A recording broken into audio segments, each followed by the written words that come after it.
Hello students, आज के हमारे अध्ययन का विषय है प्लेटो का न्याय सिद्धांत।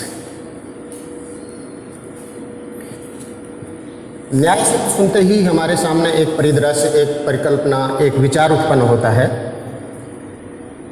कि किसी व्यक्ति के द्वारा कोई अपराध किया गया है, पीड़ित व्यक्ति ने उसके खिलाफ FIR दर्ज करवाई है, पुलिस ने उसकी तफ्तीश करके मुकदमा दर्ज किया है और न्यायालय में उसको प्रस्तुत किया है। वकीलों ने पक्ष और विपक्ष में अपने अपने तर्क प्रस्तुत किए हैं। इन सब के उपरांत न्यायाधीश के द्वारा जो निर्णय दिया जाता है उसको हम न्याय कहते हैं। यही आता है ना? ओके, तो ये है न्याय की कानूनी परिभाषा, न्याय का बाह्य रूप। लेकिन प्लेटो अपने न्याय सिद्धांत को इस कानूनी रूप में प्रस्तुत नहीं करता, वो इसको नैतिक रूप में प्रस्तुत करता है, इसको धर्म से जोड़ता है, इसको लौकिक स्वरूप प्रदान करता है और इसका संबंध व्यक्ति की आत्मा से निर्धारित करता है। और यही कारण है कि आज प्लेटो के न्याय सिद्धांत की आलोचना की जाती है। प्लेटो की प्रसिद्ध पुस्तक है रिपब्लिक।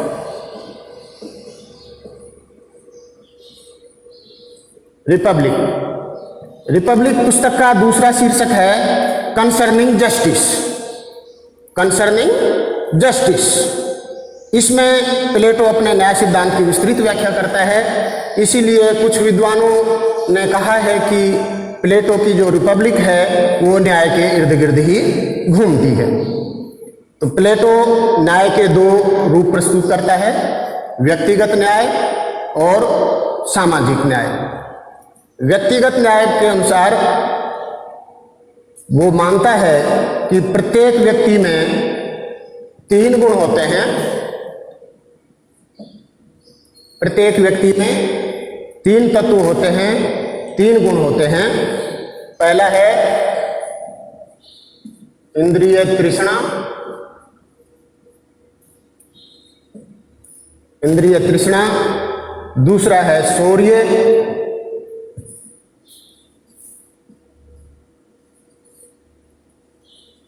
इंद्रिय तृष्णा, शौर्य, और तीसरा है बुद्धि।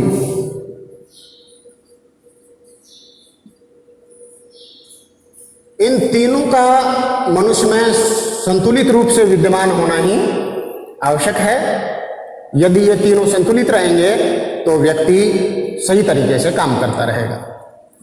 अब न्याय की सामाजिक व्याख्या करते हुए प्लेटो कहता है कि राज्य व्यक्ति का विस्तृत रूप है।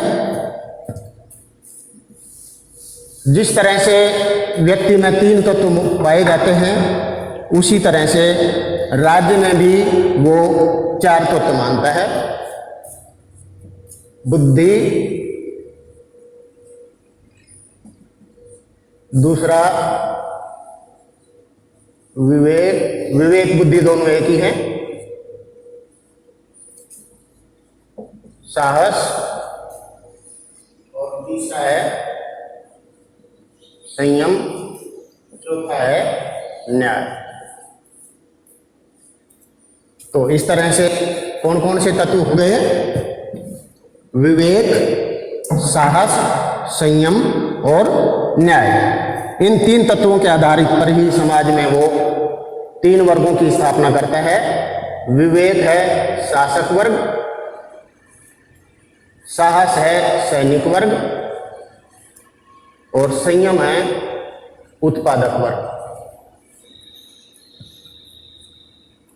शासक वर्ग निस्वार्थ भाव से समाज की सेवा करता है, सैनिक वर्ग अपने जान की परवाह किए बिना जनता की रक्षा के लिए काम करता है, और उत्पादक वर्ग समाज की आवश्यकताओं को पूरा करने के लिए अपनी आवश्यकताओं से अधिक ताकि समाज को दे सके उसका उत्पादन करता है। चौथा बचता है न्याय। न्याय क्या है, इसका निवास स्थान क्या है, कहाँ है? इसका उत्तर देते हुए प्लेटो कहता है कि प्रत्येक व्यक्ति समाज द्वारा निर्धारित कर्तव्यों का पालन करे और दूसरे के कर्तव्यों में हस्तक्षेप नहीं करे। यही न्याय है और अपने कर्तव्यों का पालन करने वाले व्यक्ति की अंतरात्मा में ही इसका निवास स्थान है। तो प्लेटो राज्य को व्यक्ति का विस्तृत रूप मानता है। उसके अनुसार किसी भी राज्य का निर्माण ईंट पत्थर या पहाड़ों से या वृक्षों से नहीं होता, बल्कि उन नागरिकों के चरित्र और विचारों से होता है जो इसमें निवास करते हैं। तो व्यक्ति के 3 गुणों के आधार पर 3 वर्ग स्थापित कर देता है। प्लेटो अपना न्याय सिद्धांत प्रस्तुत करने से पहले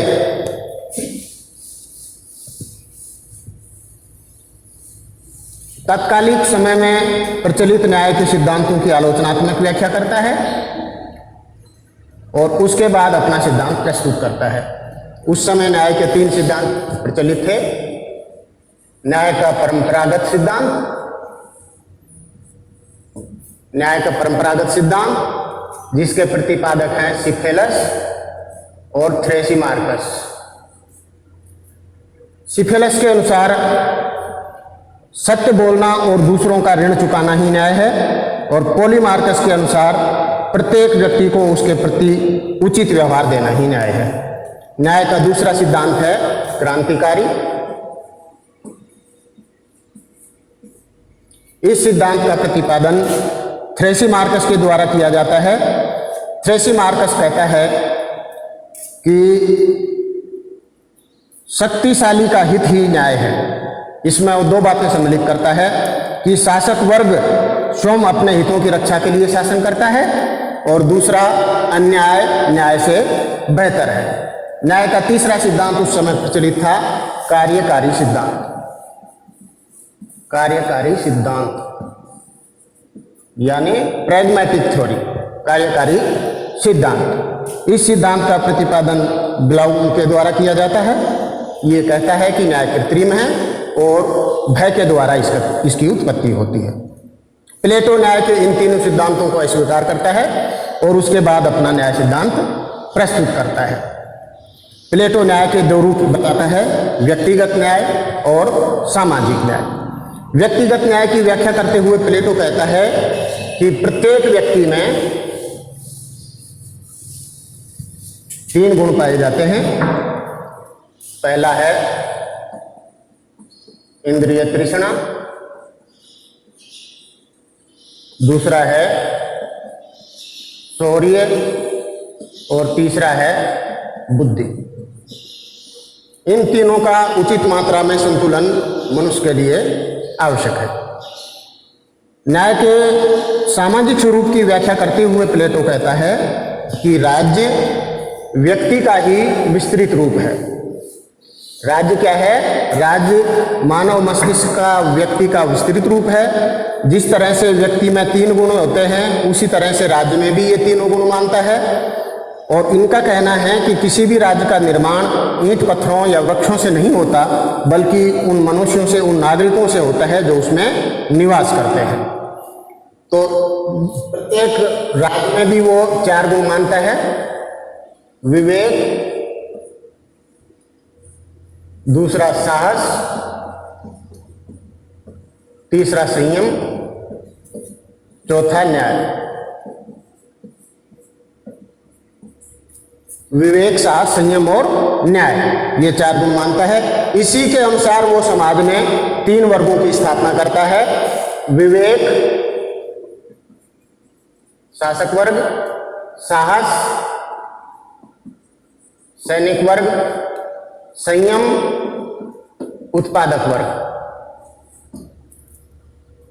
शासक वर्ग निस्वार्थ भाव से जनता की सेवा करता है।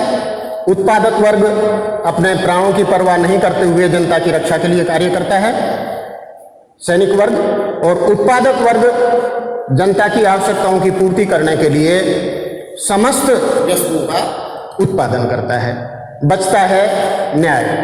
न्याय क्या है और इसका निवास स्थान कहाँ है? इसका उत्तर देते हुए प्लेटो कहता है कि समाज द्वारा निर्धारित कर्तव्यों का पालन करना ही न्याय है। और जो व्यक्ति समाज द्वारा निर्धारित कर्तव्यों का पालन करता है, उसकी अंतरात्मा में ही इसका निवास है। अब हम देखते हैं प्लेटो के न्याय सिद्धांत की विशेषताएं। प्लेटो के न्याय सिद्धांत की विशेषताएं। इसकी पहली विशेषता है कि यह एक नैतिक सिद्धांत है। जैसा पहले ही बताया कि कानूनी जो रूप है न्याय का उसकी व्याख्या नहीं करता प्लेटो नैतिक आधार पर, धार्मिक आधार पर या लौकिक आधार पर इसकी व्याख्या करता है।